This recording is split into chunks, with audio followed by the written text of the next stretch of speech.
Assalamualaikum warahmatullahi wabarakatuh. Bismillah, alhamdulillah, assalatu wassalamu ala rasulillah wa ala alihi wa ashabihi wa man tabi'ahudah. La hawla wa la quwata illa billah, amma ba'd. Kepada segenap santri kelas 9 Madrasah Sanawiyah Qudusiyah yang saya banggakan, alhamdulillah kita bertemu kembali di kesempatan yang baik ini untuk melanjutkan mempelajari hadis Jam'un Nihayah. Sebelum kita mulai, kita awali dengan membaca Fatihah dengan harapan semoga kita diberi kemudahan, kelancaran dalam memahami hadis dan juga diberikan ilmu yang bermanfaat. Ala hadhihi niyyah wa ala kulli niyatin shalihah bisiril Fatihah. A'udzu billahi minasyaitonir rajim. Bismillahirrahmanirrahim. Alhamdulillahi rabbil alamin arrahmanir rahim maliki yaumiddin. Iyyaka na'budu wa iyyaka nasta'in ihdinas siratal mustaqim siratal ladzina an'amta 'alaihim ghairil maghdubi 'alaihim waladdallin. Amin. Mari dibuka kitabnya pada hadis yang ke-224.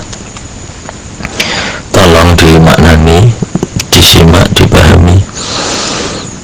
Bismillahirrahmanirrahim. Qala al-mu'allif rahimahullahu ta'ala wa adama an-naf'a bihi wa bi'ulumihi fid dharain amin. An Ali radhiyallahu anhu wa karramallahu wajhah. Keterangan saking Sayyidina Ali radhiyallahu anhu, annahu satemene Sayyidina Ali ata iku rawuh sapa Sayyidina Ali ala babir rohabati ing atase lawang halaman utawa lawang rohabah, tinggon jember, oleh rawuh bima ing kelawan nggawa banyu. Fasyariba mongko ngunjuk sapa Sayyidina Ali oleh ngunjuk bahwa iman hale ngadeg, hale jumeneng.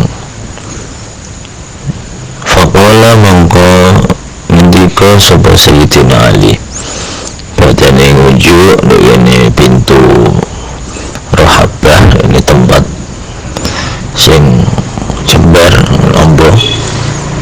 Ngendika ngene, inna nasan satemene manusa yakrahu iku sengit ahaduhum sapa salah sijine nas. Inna nasan satemene manusa yakrahu iku gedeng utawa sengit ahaduhum sapa salah sijine nas ayasroba ing yen ngombe sapa ahad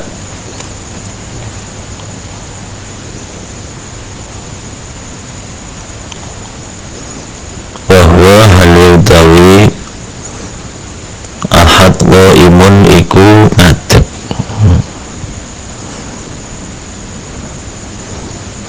Kanjeng Nabi ngendika, sebagian manusia iku nek ngerti ana wong ngombe karo ngadeg iku digedhingi, disengiti, dibenci.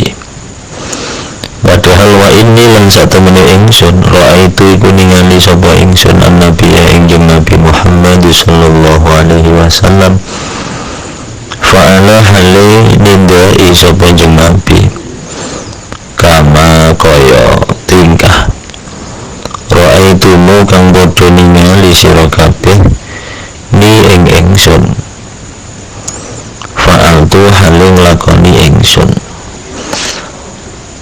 Padahal aku tahu ngerti dhewe Kanjeng Nabi ku pernah nglakoni kaya sing tak lakoni iki.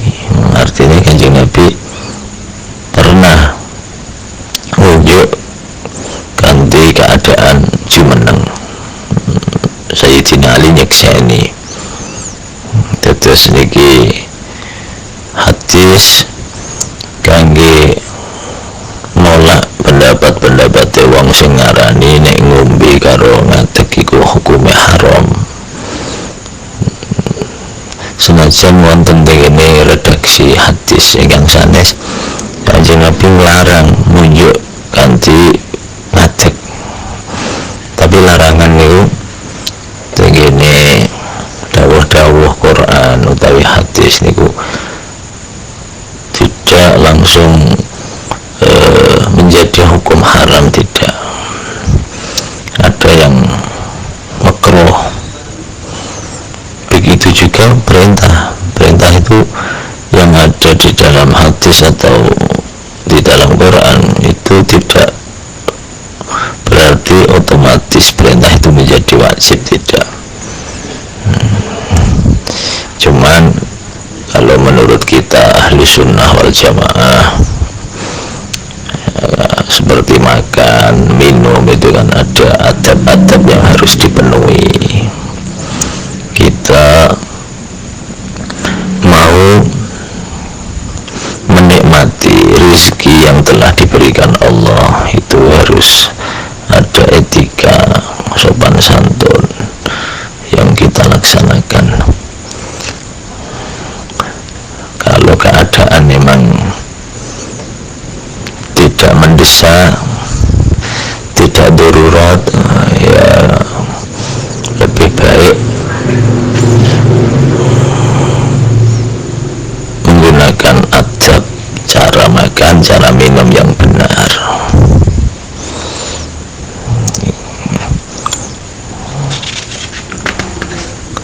Jadi apapun di dalam Islam itu diatur sedemikian rupa.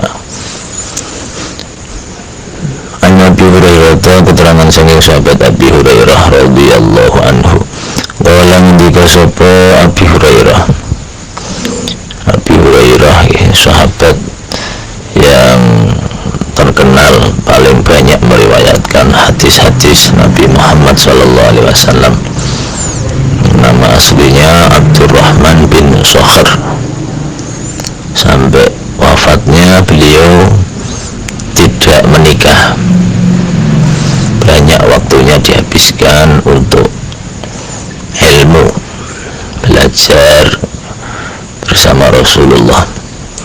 Wala ngendika sapa Abu Hurairah ngendikane naha nikahan Nabi sallallahu Nabi Muhammad sallallahu alaihi wasallam ani syurbi sangking ngombe min famis yaqai sangking cangkeme napa isi kok cangkeme ceret utawa teko utawa kendi.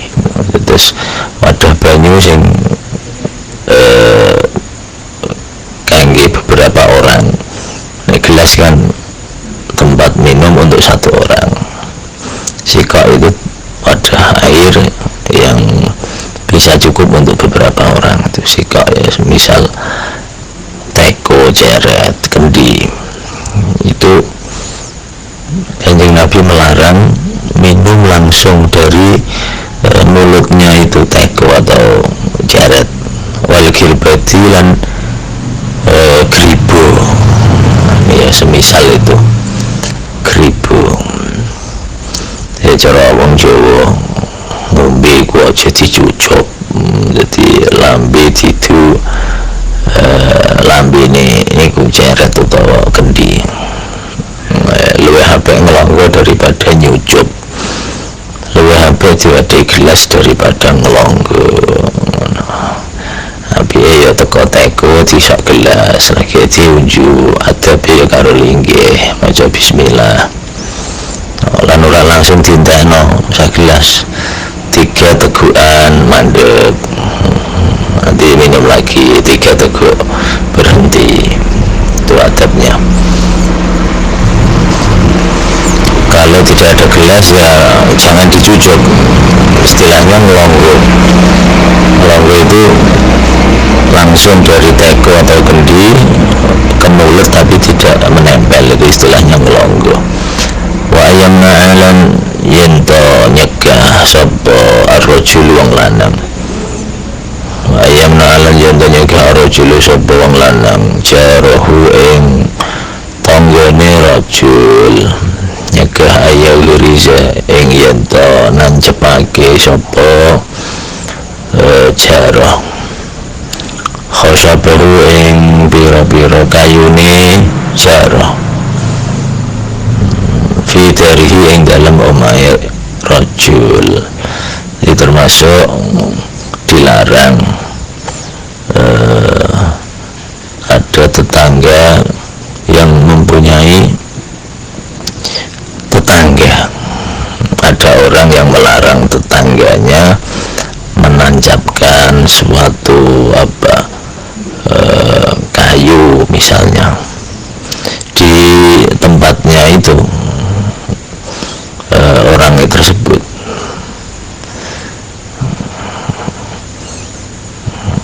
Semisal untuk membuat apalah jaringan di tanahnya tetangga, terus dilarang. Itu menurut dawuhnya Kanjeng Nabi, ya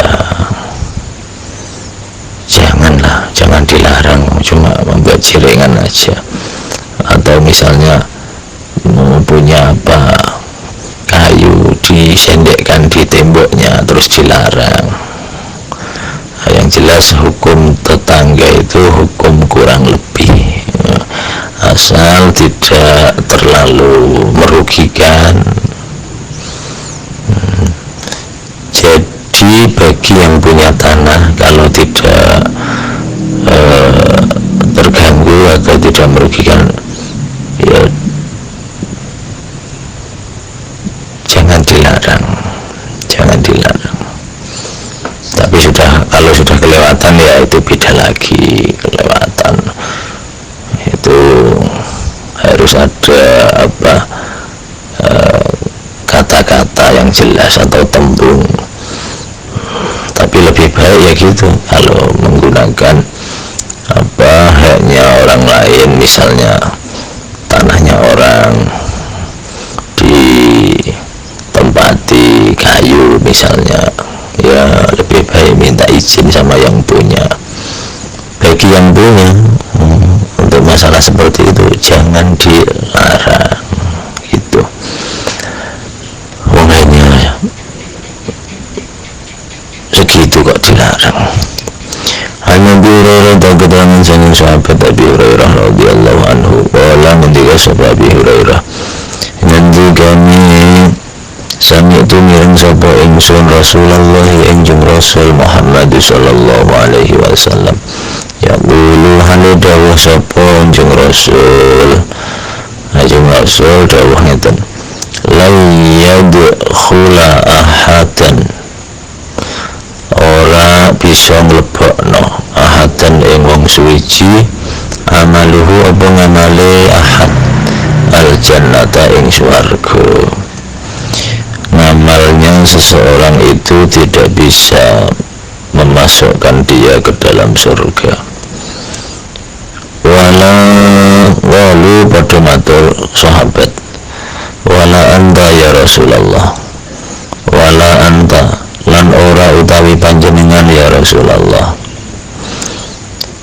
Termasuk panjenengan nggih ngoten ya Rasul, amale jenengan niku boten saged mlebokke panjenengan wonten ing swarga. Sahabat takok ngoten.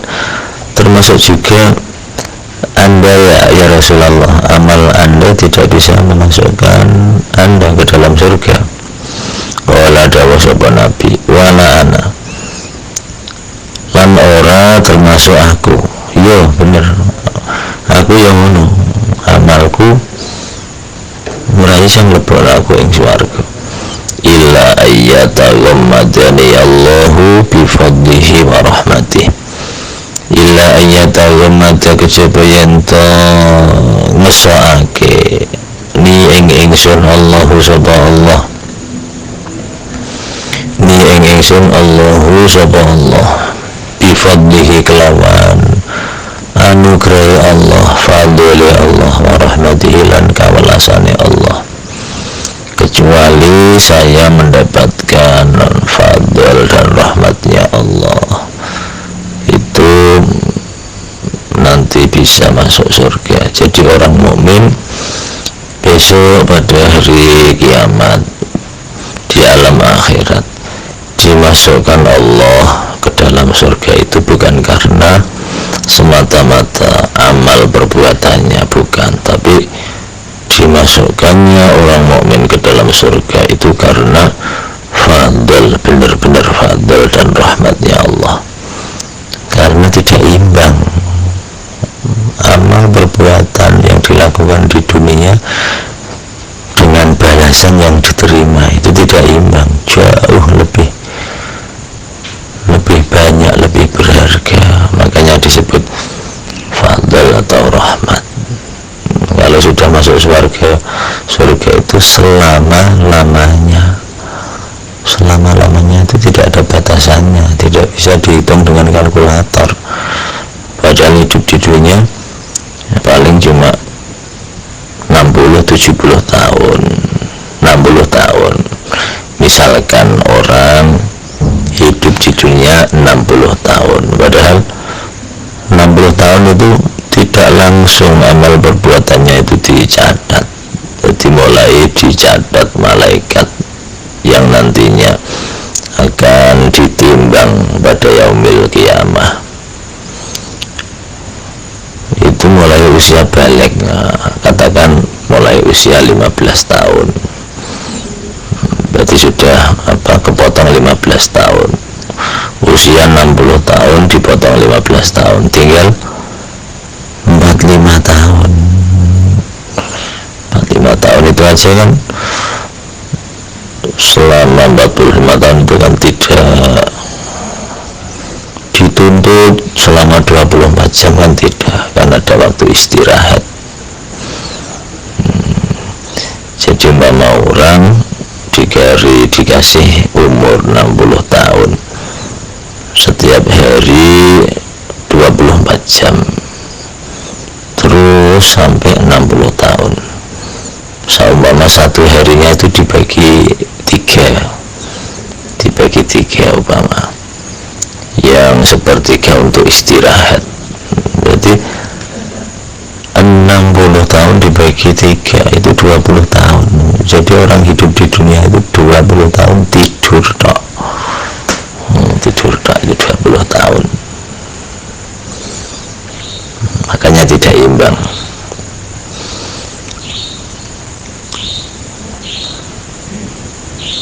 Fasad itu mongko podo nejoho bener sira kabeh. Fasad itu mongko podo gawe tengah-tengah utawa ngepas no sira kabeh, jadi dipas-pasno. Waqaribu lan marek-mareka sira kabeh. Jadi mumpung masih diberi kesempatan umur di dunia ini, supaya aktivitas di dalam dunia ini berbuat yang berusaha benar, berusaha berbuat baik, berusaha mendekat kepada Allah. Dekat. Kalau kita mengaku takut pada Allah itu malah justru kita harus mendekat. Mendekat dalam arti apa? Menuju ridhonya Allah. Apa yang menjadi ridhonya Allah kita lakukan. Beda kalau kita takut dengan makhluk. Kita takut sama makhluk itu harus menjauh, jangan malah mendekat. Tapi kalau kita takut pada Allah harus mendekat, jangan menjauh. Menjauh ya seperti melaksanakan kemaksiatan, itu pada dasarnya dia menjauh pada Allah. Wala yatamanna lan ojo ngarep-ngarep temenan ahadukum sapa salah siji sira kabeh al mauta ing mati. Jangan sekali-sekali kalian mengharapkan kematian. Mati sudah ada batasnya, ajal sudah ditentukan. Mengharapkan kematian tidak boleh. Kalau berdoa ya minta umur panjang panjang, diberi kesehatan untuk memperbanyak ibadah kepada Allah, untuk memperbanyak amal soleh. Itu doa yang baik, karena sebaik-baik manusia adalah yang panjang umurnya dan baik amalnya. Sebaik-baik manusia adalah yang diberi umur panjang dan dia melakukan perbuatan yang baik. Khairun nas man tala umruhu wa hasuna amaluh. Sebaliknya, wa syarrun nas man tala umruhu wa sa'a amaluhu. Sejelek-jelek manusia adalah yang diberi umur panjang tapi jelek lakunya. Selama umur yang begitu panjang diberikan Allah kepadanya, kemaksiatan tidak terhitung tiap hari dilakukan, apalagi yang dosa kecil, besar aja dia terjang, apalagi yang kecil. Imma muhsinan fala'allahu an yazdada khairan. Imma muhsinan ana kalane iku wong kang bagus, bisa jadi orang tersebut sudah melakukan hal-hal yang baik. Fala'allahu mongko menawa sapa ahad ayazdada iku yen to nambahi sapa ahad khairan, ayazdada ya dadi tambah sapa ahad khairan apane kebagusane. Seandainya dia itu termasuk orang yang baik, mintalah panjang umur supaya tambah banyak kebaikannya. Wa imma musian lan ana balane ku wong kang elek, fala allahu mongko menawa sapa ahad ayasta tipe ku yento amrih ridho utawa yento tobat sapa ahad. Seandainya orang tersebut masih dalam keadaan melakukan dosa, itu juga tidak boleh meminta meminta kematian, tetap minta supaya diberi umur yang panjang, karena bisa juga nanti suatu saat dia bisa tobat atau berhenti dari kemaksiatannya. Kalau dia minta kematian padahal dia sendiri belum taubat, nanti kan suul khotimah gitu. Yang penting kita tidak boleh putus asa kepada rahmatnya Allah. Kadang itu orang tidak mau tobat karena merasa dosanya sangat besar. Apa dosa saya yang sebesar ini Allah masih mau mengampuni? Asal orang tersebut benar-benar taubatan nasuha, sebesar apapun dosa yang dilakukan, jauh lebih besar pengampunan Allah kepadanya. Yang penting syarat-syaratnya taubat itu dipenuhi. Sumakola ani bin Abbas radhiyallahu anhuma, wallahu a'lam bishawab. Ya, untuk pertemuan kali ini saya cukupkan sampai sekian, sampai di sini. Semoga apa yang kita dengarkan menambah keimanan kita, bisa menyemangati kita untuk melakukan hal-hal yang baik, untuk meningkatkan amal yang soleh, supaya hidup kita semakin hari semakin berkualitas. Amin Allahumma amin. Walafu minkum wallahu wal taufiq wal hidayah. Assalamualaikum warahmatullahi